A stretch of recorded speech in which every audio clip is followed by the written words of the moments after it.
iQOO जल्दी Indian market में अपना एक सबसे powerful fastest flagship phone launch करने वाली है iQOO 13, जो कि उसकी फ्लैगशिप सीरीज़ का लेटेस्ट फ़ोन होगा। लास्ट ईयर iQOO 12 लॉन्च हुआ था, उसी का अपग्रेडेड वर्जन।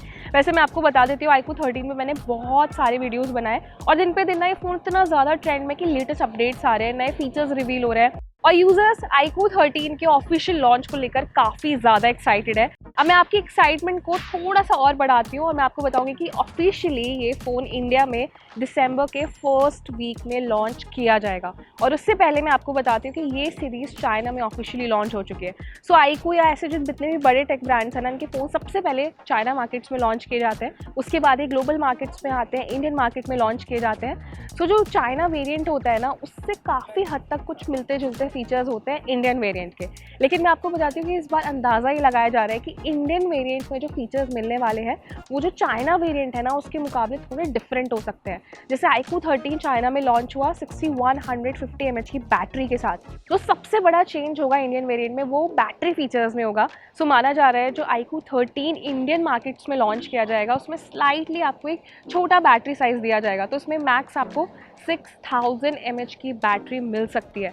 हालांकि इसके पीछे का कोई वैलिड रीज़न तो नहीं है कि iQOO ने इंडियन वेरिएंट के जो बैटरी साइज़ है उसको इतना मिनिमाइज़ क्यों किया है, लेकिन बेस्ट पार्ट ये है कि इसमें आपको 120 वॉट का फास्ट चार्जिंग सपोर्ट मिलेगा। सो बहुत ज़्यादा डिफरेंस नहीं है, कुछ माइनर डिफरेंस हैं जो चाइना वेरिएंट और इंडियन वेरिएंट को एक दूसरे से अलग बनाते हैं। मेरा मानना ये है कि मेजरली जब फ़ोन्स में बैटरी साइज़ बढ़ाया जाता है ना, तो फ़ोन्स थोड़े से हैवी वेट हो जाते हैं और इंडियन मार्केट में स्पेशली लोग ज़्यादा डिमांड करते हैं लाइट वेट और स्लिम फ़ोन की। तो ये एक रीज़न हो सकता है कि कंपनी ने बैटरी साइज़ को थोड़ा सा मिनिमाइज़ किया है, लेकिन फास्ट चार्जिंग सपोर्ट में कोई कॉम्प्रोमाइज़ नहीं किया गया। आपको सिमिलरली चाइना वेरिएंट की तरह इसमें 120 वॉट की फास्ट चार्जिंग मिलेगी।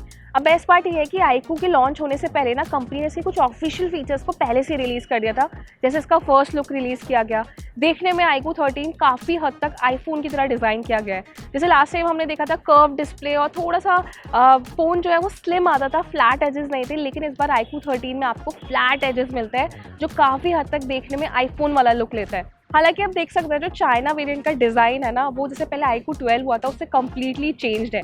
और iQOO ब्रांड की सबसे बेस्ट पार्ट मुझे ये लगता है कि वो हर साल अपना जो फ्लैगशिप फ़ोन लॉन्च करता है ना, उसके डिज़ाइन को कम्प्लीटली चेंज करके लॉन्च करता है, ताकि यूज़र्स को ये फील हो कि हाँ भाई आप फ्लैगशिप फ़ोन यूज़ कर रहे हैं। तो बेस्ट पार्ट ये है कि मुझे लगता है इंडियन मार्केट में जो फ़ोन आएगा वो डिज़ाइन वाइज काफ़ी हद तक सिमिलर रहेगा।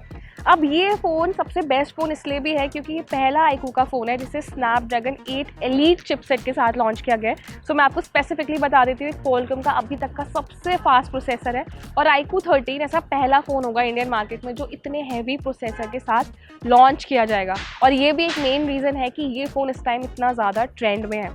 और यही सेम प्रोसेसर आपको जितने भी अपकमिंग फ्लैगशिप फ़ोन्स हैं जैसे OnePlus 13 उसमें भी दिया जाएगा, और Xiaomi, Redmi के जितने अपने पॉपुलर फ़ोन्स हैं उसमें भी आप एक्सपेक्ट कर सकते हैं कि स्नैपड्रैगन का ये फास्टेस्ट प्रोसेसर मिल सकता है।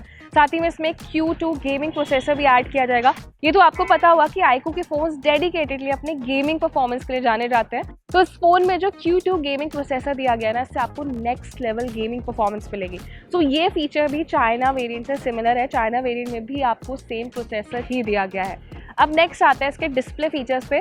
तो माना जा रहा है कि डिस्प्ले फीचर्स में बहुत ज़्यादा चेंजेस नहीं होंगे, हालांकि डिस्प्ले फीचर्स को इम्प्रोवाइज़ किया गया है। जैसे इस बार आपको 2.0 OLED डिस्प्ले दिया जाएगा, 2K रिजोल्यूशन ऑफर करेगा, 144 हर्ट्ज हाई रिफ्रेश रेट होगा। ये चाइना वेरिएंट्स के फीचर्स है, मुझे लगता है ऐसे ही कुछ सिमिलर आपको डिस्प्ले फीचर्स में भी मिल जाएंगे जो इंडियन वेरिएंट आएगा।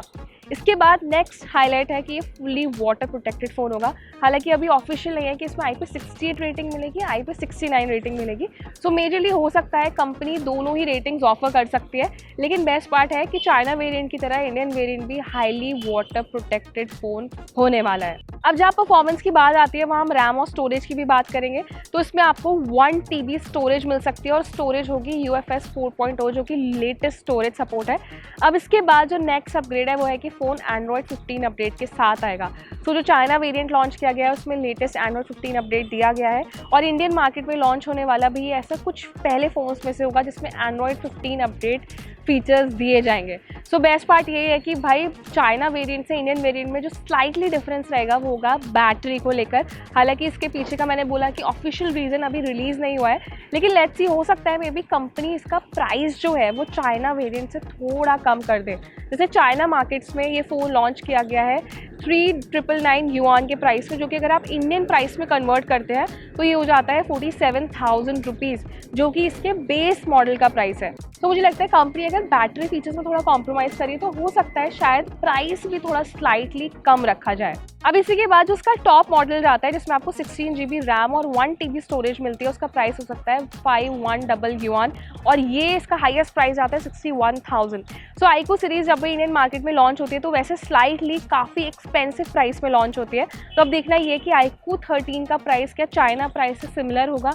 वैसे तो देखा जाता है कि हमेशा चाइना प्राइस से महंगे प्राइस में लॉन्च किया जाता है, लेकिन अगर कंपनी ने इस बार बैटरी फीचर्स के साथ थोड़ा कॉम्प्रोमाइज़ किया है तो मैं एक्सपेक्ट करती हूँ कि शायद iQOO 13 इस बार थोड़े से कम या फिर थोड़े से लेस प्राइस पर लॉन्च किया जाए इंडियन मार्केट में। सो अपकमिंग iQOO 13 सीरीज़ को लेकर आपका क्या ओपिनियन है हमें कमेंट सेक्शन में ज़रूर बताएं। साथ ही वीडियो iQOO लवर्स के साथ शेयर भी करें और ऐसे ही टेक रिलेटेड इंटरेस्टिंग वीडियोज़ के लिए हमारे चैनल को सब्सक्राइब ज़रूर करें।